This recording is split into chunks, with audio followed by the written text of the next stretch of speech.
찬미애 주님, 안녕하세요. 오늘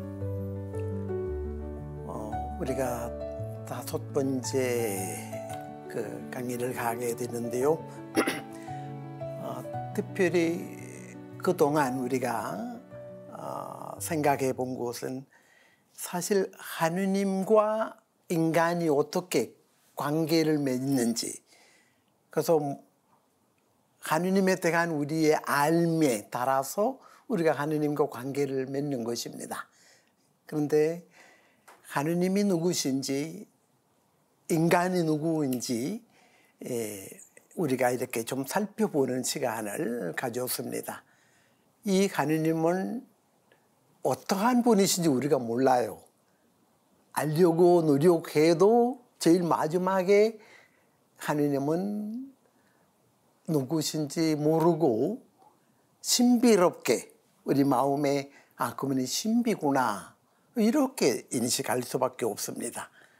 그 마찬가지로 인간에 대해서도 우리 자신에 대해서 우리가 잘 알고 있다고 해도 모르잖아요. 아마 우리 한평생 노력해도 완전히 우리를 알 수가 없어요. 하느님에 대한 이 알고자 하는 이 마음의 답은 사실 예수 그리스도께서 우리 가운데 오심으로써 우리들에게 주셨어요. 그래서 예수님을 통해서 우리가 하느님을 알게 됐어요. 그리고 예수님이 우리들에게 하느님과 어떻게 우리가 관계를 맺어야 할 것인지, 달리 말씀드리자면 어떻게 기도의 삶을 우리가 살아가야 할 것인지 가르쳐 주셨어요. 그래서 오늘 우리가 생각하고자 하는 주제는 굉장히 중요한 주제예요. 이렇게 기도 생활이라고 하는데, 기도 생활은 볼 때는 그리스도인에게는 기도 생활은 이렇게 한 가지의 어떤 특별한 정한 시간에 하는 무슨 운동이나 기도 이렇게 볼 수가 없어요. 우리의 삶이라는 의미예요. 삶 자체. 그렇다고 생각하면은 기도는 어떤 특별한 정해진 시간에 뭔가 바치는 거, 물론 그것도 포함되어 있지만 제가 말씀드리고자 하는 이 기도는 하느님의 현존 속에 거느리는 것입니다. 하느님 현존 의식 속에 거느린다는 뜻이죠. 하느님 안에 머무르는 곳입니다. 그래서 우리가 하느님 안에 머물다는 말은 조금 더 구체적으로 말하면 우리 본질에 머무르는 거예요. 본질 뭐예요? 우리들의 본질. 우리는 어떤 모습으로 만들어진 존재예요? 하느님의 모습으로 창조된 존재라고 성경이 말합니다. 그래서 우리들은 이 하느님과 관계를 맺는 거, 하느님과 대화를 나누는 거, 구체적으로 말하면 내 본질과의 어떤 대화야, 잠든 자와의 대화가 되고 내 가장 마음 깊은 곳에 계시는 하느님과의 만남의 자리가 돼야 돼요.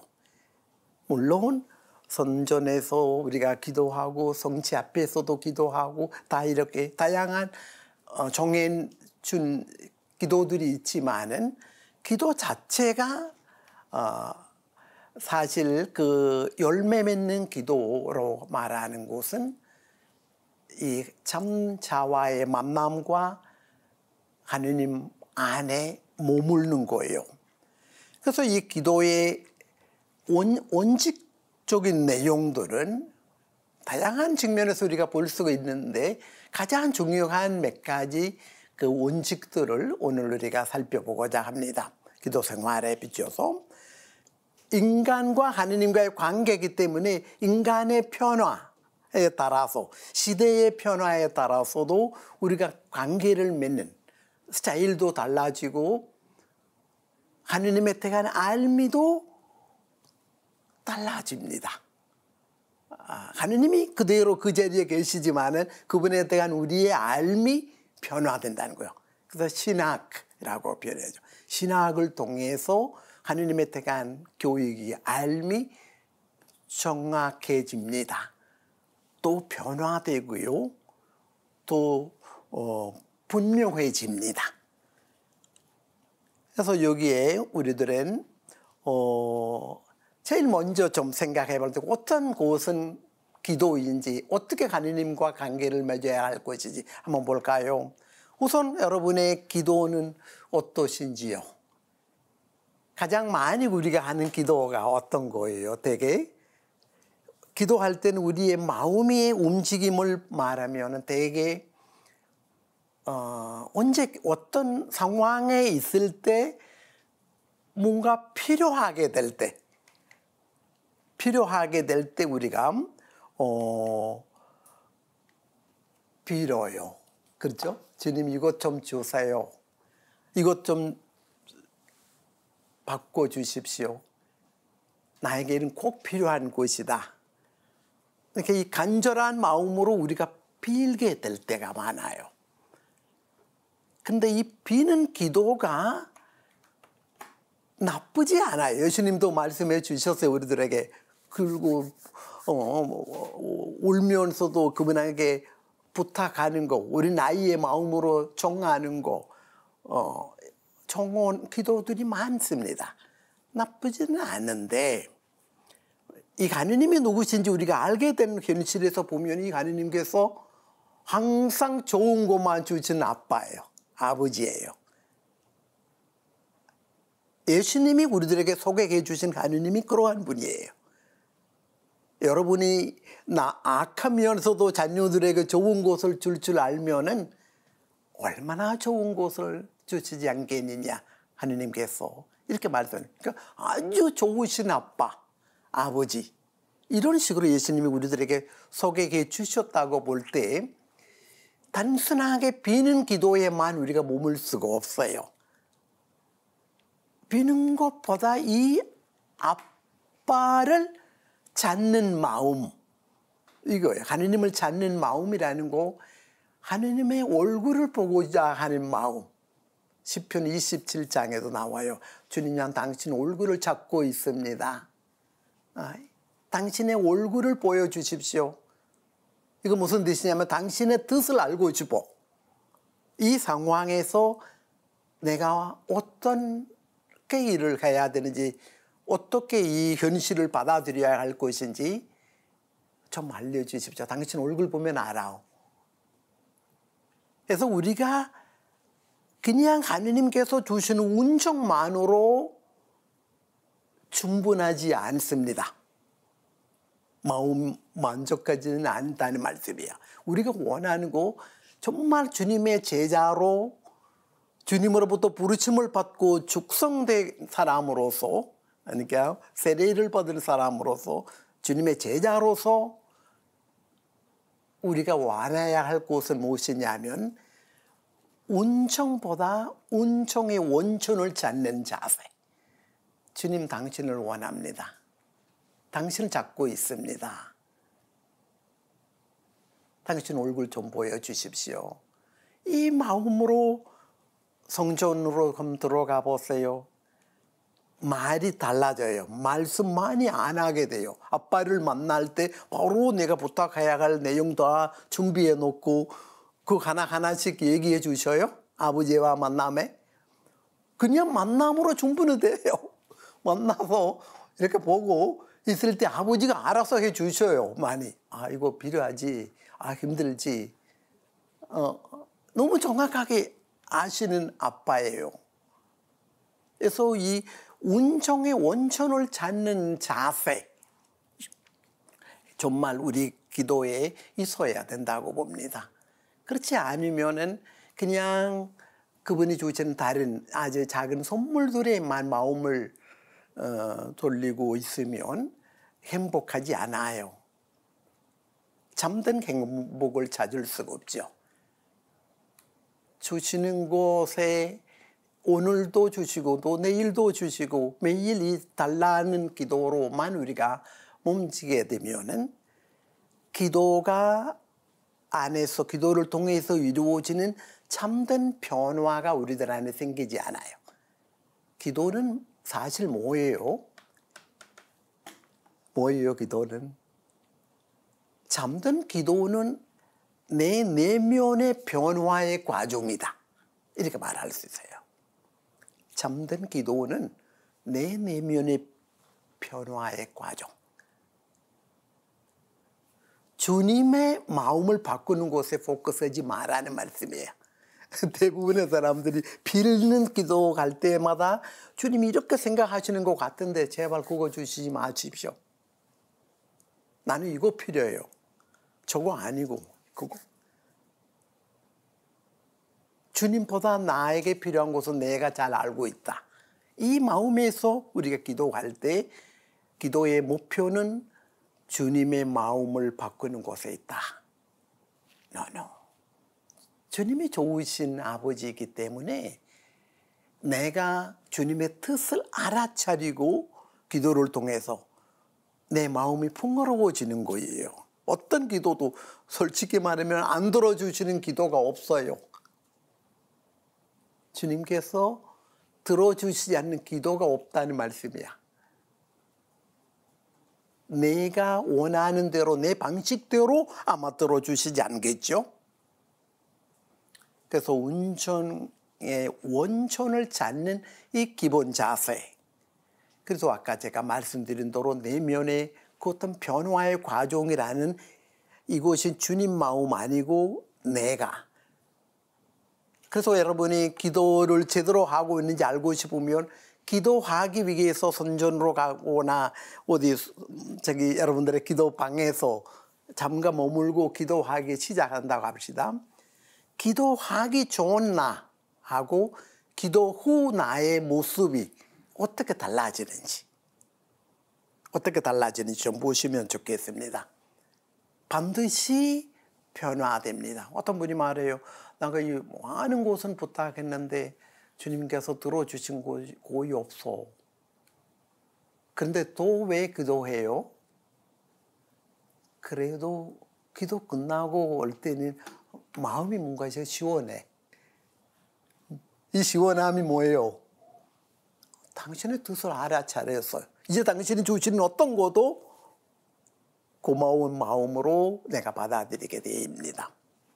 그래서 이 변화의 과정, 내 마음의 변화라는 거 기대해야 돼요. 어떤 내가 원하는 대로 변화되는 것도 아니고요. 주님께서 원하시는 대로. 그래서 즐겁게 그분과 함께 지내는 어떤 시간 되면 좋겠어요. 기도 시간이. 고통스럽고 괴로운 어떤 시간이 아닙니다. 기도는. 많은 사람들의 기도는 너무 주님을 위해서 뭔가 큰 이렇게 희생하면서 그래서 힘들게 그 기도 마치고 나갈 때 내 마음, 내 모습이 어때요? 허리도 아프고 무릎도 아프고 아휴, 보는 사람이 수고하셨어 이렇게 말하게 만드는 이 모습. 그 사랑의 관계예요. 사랑의 관계. 사랑의 현실 속에, 사랑 체험 속에 우리가 머물다가 나올 때 얼마나 행복한 사람이야. 그 아빠 사랑 안에 머무르는 거, 아버지의 현존 속에 거느리는 거, 그 현존 의식 속에 잠시라도 머무르는 거, 이러한 기도가 나를 변화시킨다고 말할 수 있습니다. 그래서 정말 우리가 기도 안에서 이렇게 이루어져야 할 일에 대해서 아주 그 기도의 전문가이신 한 성녀가 이런 말씀하셨어요. 사랑의 눈빛으로 그를 바라보기 기도다. 이거 아빌라의 데레사 수녀님이 성녀가 하는 말씀이에요. 기도는 나에게는 다른 것이 아니라 있어줌, 꾸준히 조용하고 사랑하는 마음으로 나를 사랑해 주시는 님 앞에. 그러니까 우리가 하는 일이 거의 없어요. 조용하고 사랑하는 마음으로 나를 사랑해 주신 님 앞에 좀 머물러 보세요. 이거 좀 어려운 기도로 느낄 수 있지만 해보시면 여러분들이 맛들이게 돼요. 오래가는 기도가 되고요. 같은 내용은 이렇게 십자가의 성 요한도 하셨어요. 노체 오스쿠라, 어두운 밤 1장 10절에 기도는 나에게는 사랑이다. 조용하고 그분 현존에 대한 의식 속에 머무르는 곳이다. 제가 이 말씀 드리는 것은 정말 기도에 대한 우리의 잘못된 자세 좀 바로 잡으면서 기도에 대한 그 기본 가장 중요한 원칙은 바로 님 바라보기다. 님은 나를 찾고 계시고 나를 찾으러 이 땅에 오신 내 모습으로 오신 하느님이시다. 그를 좀 이렇게 바라보는 것, 바라보고자 하는 마음으로 말씀으로 들어갈 수도 있고 성체 앞에 머물 수도 있고 아니면 그냥 내면을 향하게 마음의 문을 열고 좀 가만히 있으면서도 기도가 가능하다는 거예요. 그 원칙이에요. 님 바라보기. 그래서 여기에 우리가 인식해야 할 이제 중요한 부분들은 우선 우리의 모델이신 예수님의 기도와 가르침이 좀 마음에 새기면 좋겠습니다. 예수님의 기도하시는 모습이 좀 달라요. 예수님의 삶을 보셔야 돼요. 그냥 어떤 기도 주의 기도 예수님이 가르쳐 주셨어요. 그 기도만 바치는 거 하고 예수님이 어떻게 기도하셨는지 좀 보시면 좋겠습니다. 예수님의 기도하시는 모습. 이 모습이 보면은 참 재미있으니까 복음사가 기록한 거예요. 첫 번째는 보면은 루카복음 5장 16절에 이렇게 표현하셨어요. 예수께서는 한적한 곳으로 가셔서 기도를 드리셨다. 한적한 곳으로 가서 우선 한적한 곳으로 가서 기도하는 사람 그때 당시 거의 없었다는 말이야. 가장 사람들이 많이 모이는 거 모퉁이에 서서 기도도 하고 아니면 성전에 가서 앞에서 다시고 몸짓을 하면서 하는 기도하는 분들이 있고 시편을 반복해서 외우는 기도하는 분들도 있었는데 여기에 드러나는 내용이 한적한 곳. 이거 제가 보기에는 이 한적한 곳으로 가서 기도를 하셨다고 복음사가 얘기하면은 그분에게는 기도는 아버지와의 관계 속에 그냥 있어줌이에요. 그거마저도 어떤 때는 그분이 뭐라고 했냐면은 루카복음 6장 12절 보면은 예수께서는 기도하시려고 산에 들어가 밤을 새우시며 기도하셨다. 이 밤을 새우셔서 하는 기도도 보면은 뭔가 이렇게 읽는 거나 생각하는 거나 바치는 것이 아닌 것 같아. 가장 중요하게 보니 관계예요. 그분이 계신다. 아버지 앞에 머무르는 거예요. 아버지와 함께 지내는 거예요. 예수님에게는 기도는. 불빛도 없고 촛불도 없고 밤에 어두울 때 어떻게 기도하셔서 기도하러 가준다고 하면 가만히 산에 가 계시면은 아빠와의 대화의 시간이었어요. 너무 자연스러운 대화. 너무 자연스러운 기도였어요. 예수님의 이 기도는. 그래서 예수님이 거의 그러한 어떤 기도의 스타일 제자들에게도 가르쳐 주시고 싶었어요. 그래서 제자들 데리고 간 거예요. 마지막의 기도 시간에. 근데 이 제자들이 어떻게 기도해야 될지 몰라서 그런지 조금 떨어져 있는 곳에서 잠자고 있었어. 그래서 예수님이 말씀하시는 거예요. 왜 이렇게 잠만 자고 있느냐? 유혹에 빠지지 않도록 일어나 기도하여라. 잠자고 있는 게 여기서도 주님이 알려주시고 내용은 깨어 있어라. Stay awaken. 그러니까 기도는 몽 이렇게 아무것도 안 하고 있는 거 졸리는 거 아니고 깨어 있어요. 내가 누구인지, 당신이 누구십니까? 당신 앞에 서 있는 인간이에 나. 이 마음으로 깨어 있는 자세로 기도하는 것이죠. 그래서 예수님에게는 기도는 하느님 아빠의 현존 속에 머무르는 곳이다. 이렇게 깨어 있고 나 홀로 서 있지는 않고 지금 여기에 이 자리에 주님이 계신다. 주님과의 함께 지내는 시간이다. 그 의식만 하면 기도가 돼요. 아까 제가 기도 생활이라고 말한 이유가 그거예요. 그 의식 속에 우리가 고를 때, 지금 제가 이렇게 말씀을 나누고 있어요. 여기도 나 혼자 아니고 주님도 함께 계시다 이 믿음 안에서 자신감이 생기죠. 여러분들도 마찬가지입니다. 하는 일을 쭉 하세요. 그것도 기도가 돼요. 하느님 현존 의식 속에서 하게 될 때.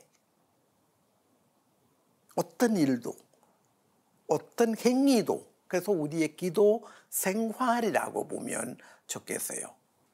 우리 삶의 정한 시간에 기도하는 건 아름다워요. 가십시오. 다만 이런 같은 하느님의 현존 의식 속에서 기도하는 모습이 우리 주님께서 우리들에게 가르쳐 주신 기도의 스타일이에요. 여기서 특별히 강조하고자 하는 내용이 밤을 새우셔서 기도하신 예수님. 깨어있는 거요. 주님 아버지의 현존 속에. 그리고 단둘이 있는 곳은 주님에게는 기도였고 결과적으로 주님도 완전한 인간이셨어요. 그렇기 때문에 아빠와 함께 있는 그 시간으로 말미암아 당신의 마음이 변했어요. 겟세마네에서의 기도 끝나고 보면은 마음이 너무 편해졌어요. 특별한 어떤 메시지 주지도 않았고 가능하면 이 자녀를 거두어 가십시오라고 기도했는데 안 들어주셨고 그런데 전사들이 와서 그분을 보살펴 주시고 그분에게 힘을 주시고 있었다. 이렇게 해서 복음이 말합니다. 그 무슨 뜻이냐면 힘을 얻으셨다는 말씀이죠. 그래서 나는 여러분에게 특별히 제가 말씀드리고자 하는 것은 이 하느님에 대한 예수님의 가르침의 핵심적인 내용은 하느님은 아버지시다. 아빠야.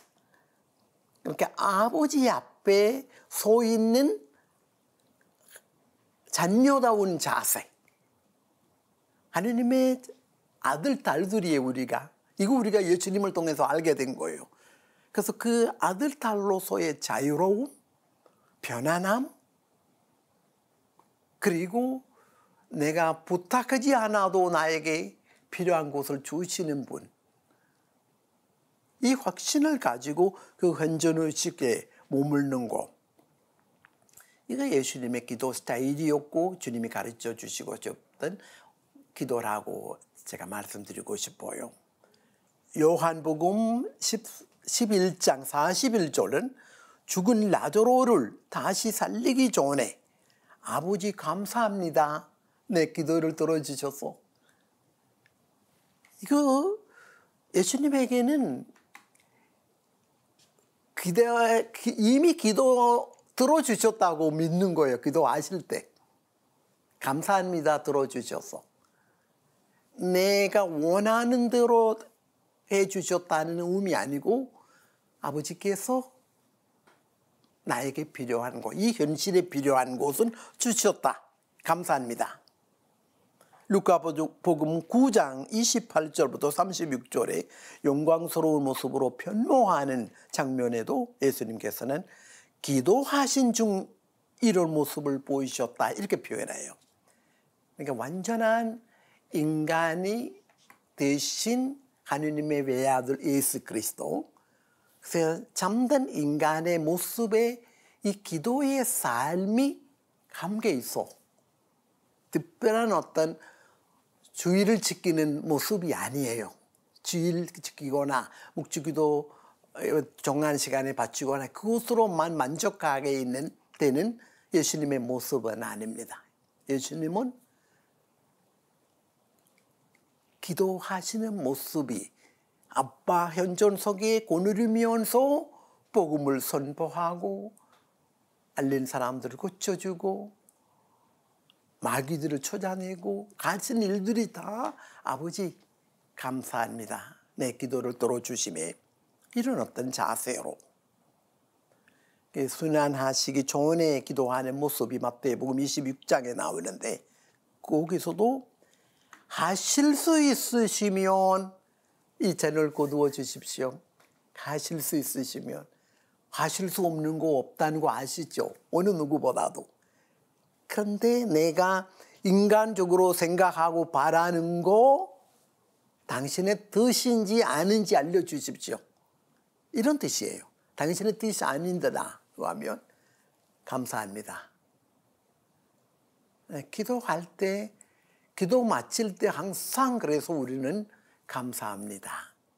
우리는 언제 감사해요? 뭔가 부탁한 거 그대로 이루어지면 오셔서 감사하고 감사 미사도 봉헌하고 그렇잖아요. 안 들어주시는 기도가 없다고 믿고 무조건 감사. 주님께서 우리에게 보여주신 알려주신 하느님은 이렇게 좋으신 아빠, 좋으신 아버지 이 모습이라는 거 잊지 말아야 할 것입니다. 여기 이제는 사도들의 기도와 가르침이 있는데요.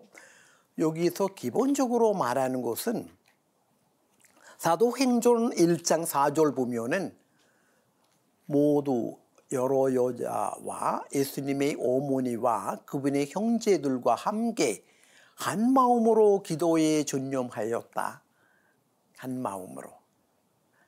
이렇게 기도해야 된다는 것은 알고 있으면서도 이분들이 함께 모이는 것.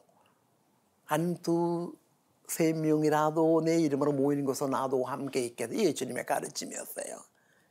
그래서 마지막에 겟세마네 기도로 한테서 기도하러 가실 때도 제자 몇 명을 데리고 가서 이거 모르고 제자들이 잠자고 있었어. 그래도 기도하시는 예수님의 모습이. 근데 여기서 우리가 아마 조금 이렇게 마음을 새겨야 할 것은 끊임없이 기도하십시오라요. 사도가 말하는 거. 끊임없이 기도하십시오. 어떤 조지에든지 감사하십시오. 아까 제가 말씀드린 예수님의 그 모습과 사도들의 가르침이 똑같대. 이거 다른 곳에도 나와요. 골로새 4장 2절. 감사하면서 기도에 꾸준하고 또 깨어 있으십시오. 깨어 있음 알려주시고요. 루카복음에도 나와요. 루카복음 21장 36절.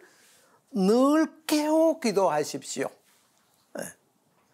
그래서 사도들이 확실히 이 부분을 인식하고 있어. 당신들이 존재한다는 거 기도라고 그래서. 당신들이 그냥 복음을 선포하고 그렇게 살아가고 있는데 그거 다 기도의 한 장이라고 말씀할 수가 있었어요. 사도행전 17장 28절 보면 우리는 그분 안에서 숨쉬고 움직이며 살아갑니다. 그래서 이 관상자인 우리의 내적 근용을 끊임없는 기도에 있습니다. 근데 어떻게 우리가 기도가 안 되는 이유가 뭐예요? 우리 안에 애착심, 허영심, 이기주의, 교만이 있으면 계속적인 기도가 삭되지 않습니다. 애착심, 허영심, 이기주의, 교만함 여러분들이 기억하시는지 몰라요. 지난번에 제가 말씀드렸는데 기도하기 위해서 건강이 회복해야 되고 건강하지 못하는 정신적으로 병든 사람의 모습이에요. 이거 옛작심, 허영심, 이기주의, 교만에 빠져 있는 상태. 이 현실에서 우리가 기도할 때 예고를 만족하기 위한 기도밖에 몰라. 그래서 기도도 잘하기 위해서 건강한 상태, 또 주님께 정말 도움을 청해야 돼요. 지유자이신 주님을 만나야 우리 자신도 제대로 기도할 수 있어요. 제대로 기도할 줄 모르니까 내면이 변화되지 않고 행복함을 못 느끼고 하느님의 자녀로서 아들, 딸로서의 보람을 느끼는 삶을 살지 못하고 있어요. 기도는 너무 무거운 짐, 고통스러움과 무거운 십자가처럼 느끼고 살아가는 분들도 많습니다. 기도는 사랑의 움직임이고 사랑 속에 머물기기 때문에 의무가 아닙니다. 그래서 이 기본 원칙들을 제가 짧게 7가지 주제로 좀 정했습니다. 기본 원칙을만. 첫 번째는 나의 필요에 의해서 기도한다. 그래서 이거 무슨 뜻이냐면 기도는 우리가 그분께 뭔가 드린다고 생각하면 안 된다는 거예요. 하느님께 기도는 우리가 하느님께 드리는 선물이 아니고 하느님께서 주시는 선물이에요. 알아들으셨나요? 예를 들어서 지금 내가 좀 이렇게 선당 앞을 지나가게 됐는데 잠깐 들어서 한번 기도하겠다. 이 마음이 나도 계획이 없는데도 들어가서 잠깐 앉아 있어 봐. 그만해. 이것이 내가 뭔가 하느님께 드리겠다는 마음 아니고 이 마음이 그분을 찾는 이 마음 주님이 주신 선물이에요. 내가 신앙을 갖게 된 거, 영세를 받은 거 다 선물이에요. 이런 식으로 볼 때. 그래서 기도는 하느님께 드리는 선물로 생각하면 바쳐요. 우리가 묵주기도도 주님께 뭔가 바치는 거, 성모님께 바치는 것처럼 조금 달라요. 그렇게 바칠 거 아닙니다. 물론 어린 아이의 마음으로 엄마한테는 사탕 주잖아요. 아이가 와서 줄 때는 엄마가 얼마나 좋아해요. 기분 좋아할 거예요.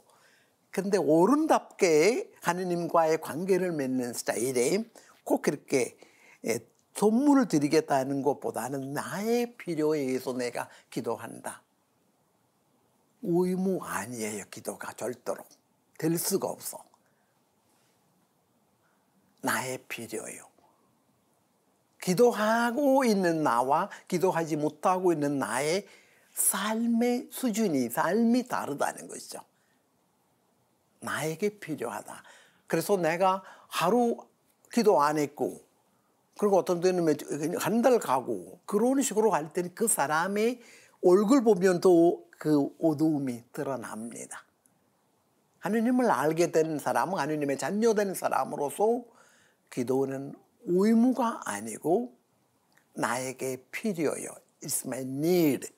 이렇게 표현하면 좋겠습니다. 나의 필요에 의해서 기도한다. 마음에 새기세요. 그래서 여기에 중요한 부분이 나만의 기도 개발하는 거, 나만의 스타일로 하면 돼요. 어떤 방법으로, 그러니까 내가 보기에는 이렇게 기도는 사람마다 사람이 유일한 인간이 당신이 제공하게 된 유일한 하느님과 관계를 맺는 것입니다. 기도는. 그렇기 때문에 이 관계, 나만의 기도가 개발할 수도 있어. 어떤 관계를, 난 어떤 식으로 그분과 대화 나누는 것은 내 마음이 편해지는지, 그리고 그분이 원하시는지 찾아볼 수도 있고요. 그래서 우리가 1세기부터 2000년이 지나갔는데 그 안에 얼마나 기도의 스타일들이 개발하고 달라졌어요. 기도하는 모습들이. 변하지 않는 것은 하느님과 관계 맺는 것만 아무 변함이 없어. 다만 스타일 달라져요. 나의 필요에 의해서 기도한다. 첫째. 두 번째는 아까 말한 거와 좀 비슷해. 우리의 모델리신 예수님께서 보여주신 것처럼 하느님 아버지의 현존하심에 간절히 머물기. 이게 간절히 머물기라는 개념은 그분이 보여주신 스타일이 있고 그리고 그분과 함께 아버지가 멀리 계시는 하늘에 계시는 어떤 존재로 보는 것보다 좀 더 가깝게 내가 그분을 찾을 때마다 가까이 계시는 하느님, 찾는 사람들에게 가까이 계시는 하느님, 이 마음으로 그분을 찾는 거, 이거 예수님의 기도 스타일이었고, 그래서 예수님의 기도 스타일이 거기에 어떤 관상적 자세가 있었어요. 그 행동에도 그 영향을 끼쳤다. 관상자로 살아가기, 관상가처럼 행동하기, 관상가처럼 기도하기. 이거 이 기도의 스타일이에요. 예수님처럼 살아갈 때. 관상가의 특징은 풍요로워요. 이미 신이 아니면 하느님은 이미 가까이 오시고 우리와 함께 계시다는 이 믿음 안에서 이 확신을 가지고 움직이는 거, 행동하는 거, 기도하는 거 다. 이것이 예수님이 보여주신 예수님의 그 기도 스타일의 모습이라고 인식하면 좋겠습니다. 세 번째는 성령의 인도를 따라서 걸어가기. 이것이 굉장히 중요한 부분이야. 영의 움직임 없이 기도하게 되면 우리 머리 굴리는 거예요. 머리로 생각만 하고. 영의 움직임, 하느님의 영. 그래서 예수님이 가르쳐 주신 거 이거, 영의 움직임이 없이 아무도 예수 그리스도를 주님이시라고 고백할 수가 없어.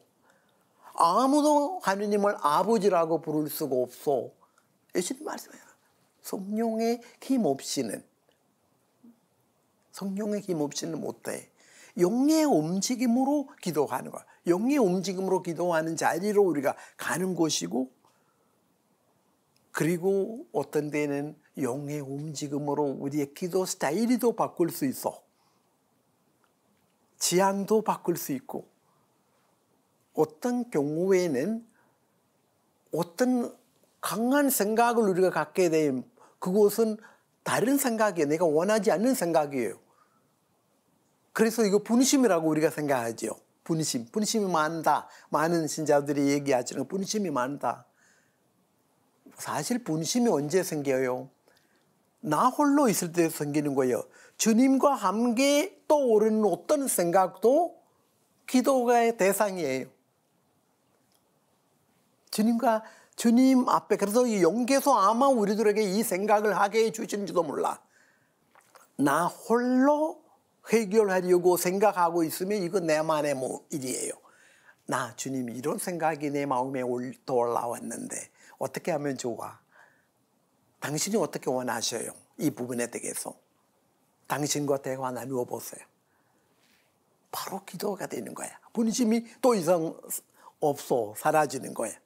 그러니까 영의 움직임이, 그래서 많은 경우에는 하느님의 영계에서 어디로 나를 이끄시는지 보셔야 돼요.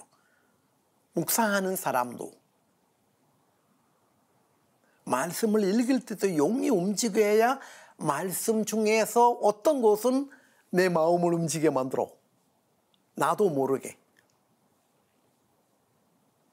하느님의 영계에서 하시는 거예요. 하느님의 영이 누구예요?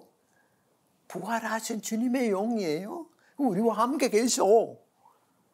성령께서 이끄셔. 그래서 이 부분 좀 마음에 새기시면 좋겠습니다. 네 번째는 이거 뭐냐면 영적으로 잠되게 예배하기.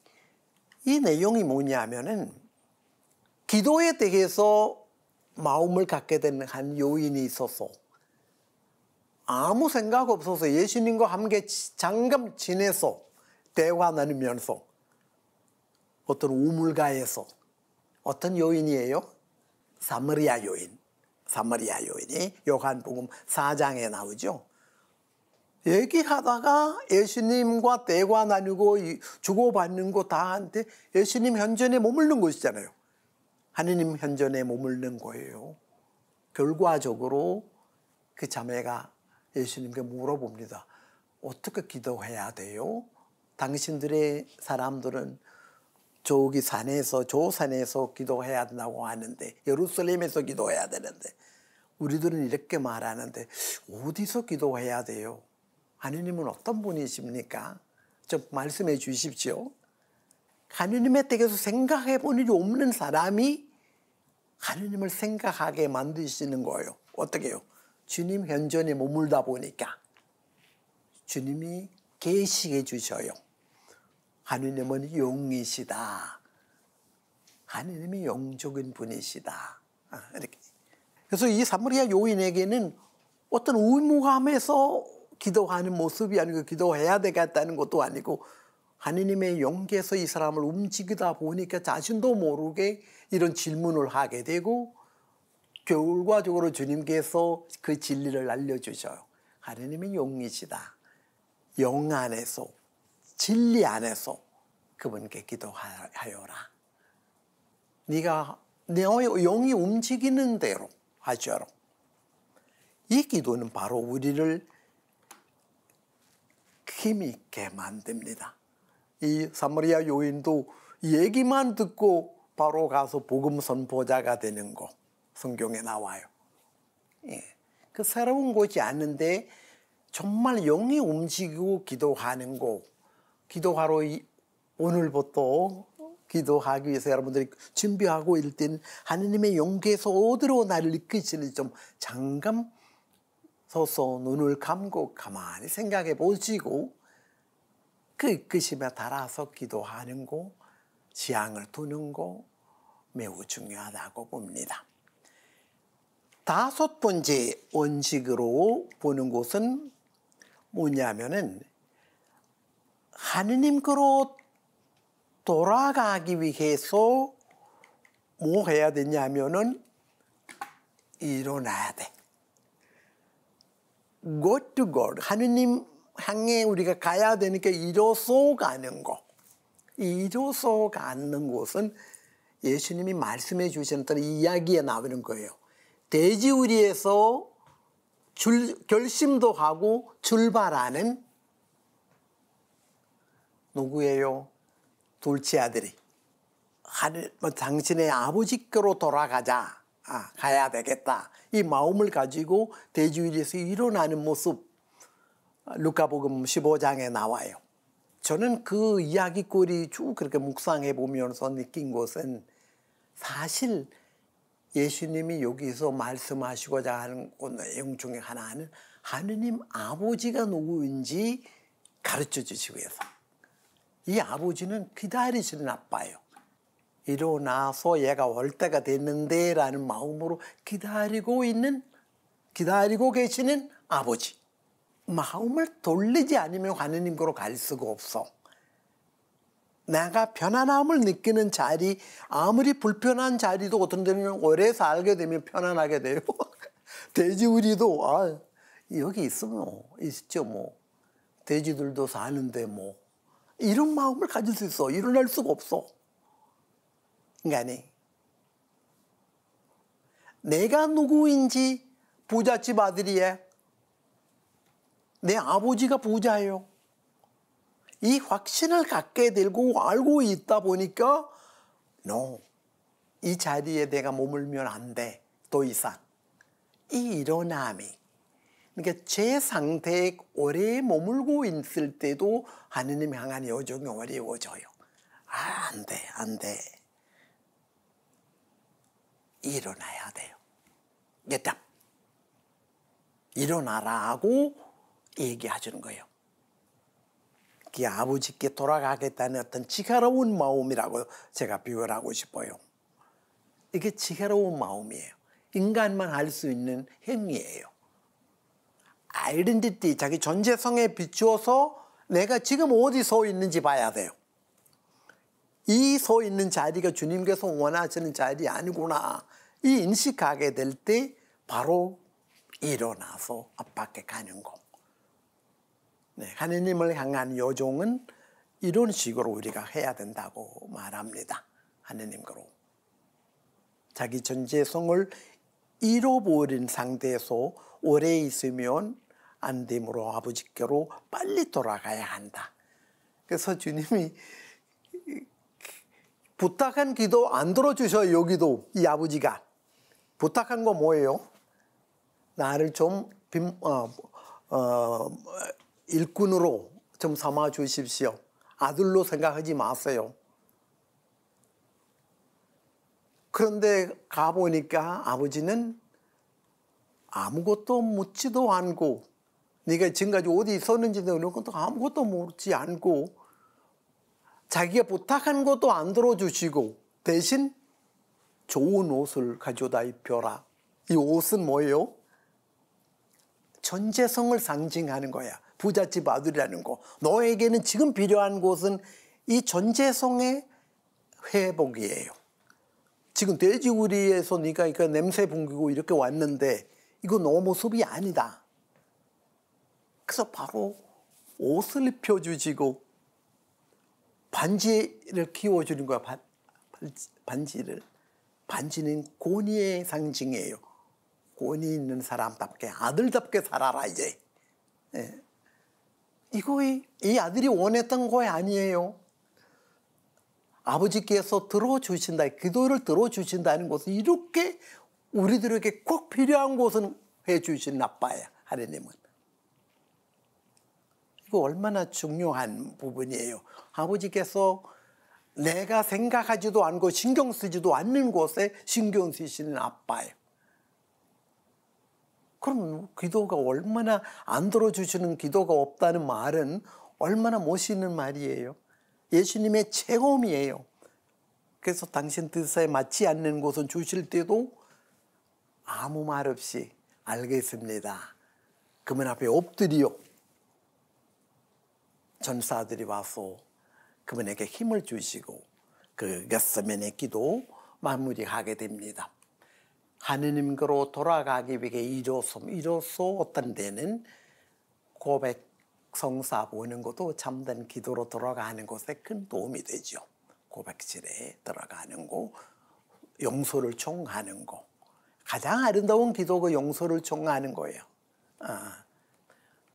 요 첫 번째 또 원칙은 중요한 원칙이라고 보는데요.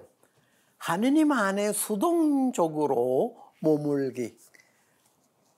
기도하러 하는 사람은 저는 이렇게 생각해요. 좀 수동적 자세라는 것은 하는 거 없이 기도하는 거예요.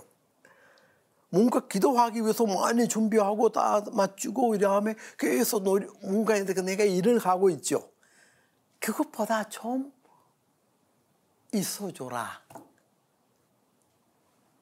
누구 앞에 네가 지금 앉아있는지만 의식하고 있어줘라. 아빌라의 데레사나 십자가의 성 요한 다 말씀해 주신 기도 스타일이 그거예요. 있어주는 거. 수동적으로. 고루 거둬놓고 배터리가 충전하는 것처럼. 배터리가 가만히 있어도 1시간 지나면 에너지 얻어. 해야 할 거 없어. 연결하고 가만히 있으면 돼요. 연결하고 가만히 있는 거. 시간 지나가야 돼요. 5분마다 고르베 놓고 되나 이렇게 보지 마세요. 1시간 머물러라. 여러분들이 아마 영신스리온나 이런 같은 기도할 때 아마 아실 거예요. 1시간 좀 곱게 머물러 그냥. 아니면 30분. 여러분들이 정한 그 시간만큼 머물러 보세요. 나는 이 사진 이렇게 말씀드리는 것은 햇빛 아래 나무 나뭇잎이 있는 것처럼. 나뭇잎이 하는 거 없어. 가만히 있는 거야. 어느 때 이 햇빛 충분히 이렇게 받고 에너지 얻어가지고 나무가 자라고 꽃 피우고 열매를 얻게 됩니다. 그렇죠? 이 에너지 받는 거, 하느님이라는 존재에서 우리가 에너지 쭉 그렇게 받는 것이에요. 에너지. 관상적 기도가 그렇다고 그래요, 사실. 에너지 많이 우리가 쓰는 것이 아니고 에너지 받는 이 자세. 우리를 변화시켜요. 충분히 에너지 있게 만듭니다. 마지막으로 7번째는 사실 우리의 모든 의식이 하느님을 향하게 하기. 우리의 모든 의식이 하느님을 향하게 하는 것. 이것은 아마 기도의 높은 단계, 묵상도 마치고 아마 관상적인 기도라고 표현할 수도 있죠. 묵상은 아니면 명상이 관상이 아니다, 집중도 아니다. 묵상은 무엇인가를 하는 것이 아니라 오히려 아무것도 하지 않는 것이다. 하시는 분이 그분이에요.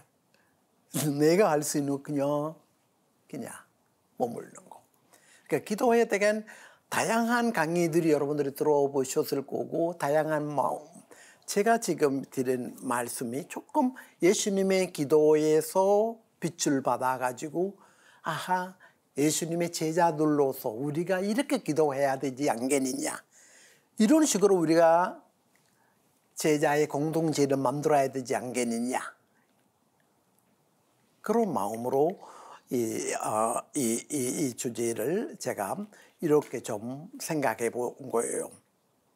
모든 의식 주님을 향하게 집중하면서 이 소중 예수님에게는 아버지께 집중하면서 그냥 머무르는 그 자체가 기도라고 생각하게 되면 기도는 어렵지는 않아요. 쉽죠?